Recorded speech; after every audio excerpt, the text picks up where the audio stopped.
It's M. Jordan Production.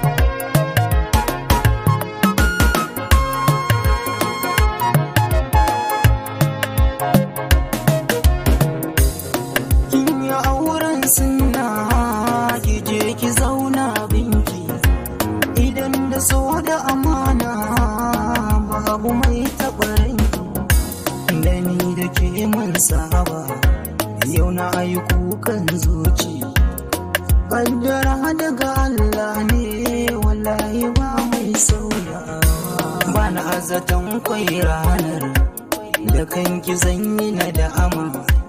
Ashe kwarai zai iske ni ba zato ba tsammani, ashe ba zan manta hawa aboki ya yi status. Na je na bude na kalla, ashe zai zama ciwon zuci. Iya na iya daga Allah, sunanta yana a aibu.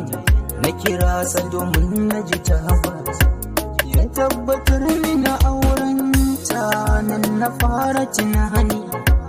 Na ko na ƙara daga waya, na kira ajadin na ji tabbas, ta tabbatar mun haka din ne.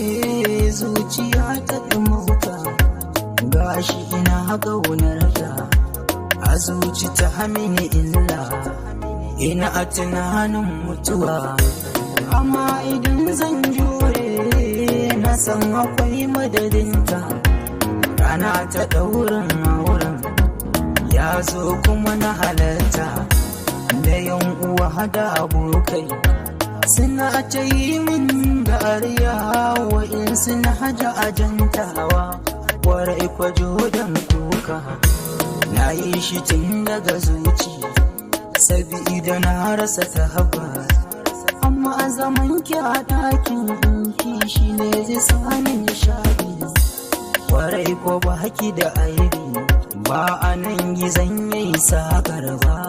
A lokacin haɗuwar mu ne na je na ban kwana, bayan ɗaurin auren idan ta yi haci kawalla, nawa masu ya sauya daga fari ya koma a shuɗi.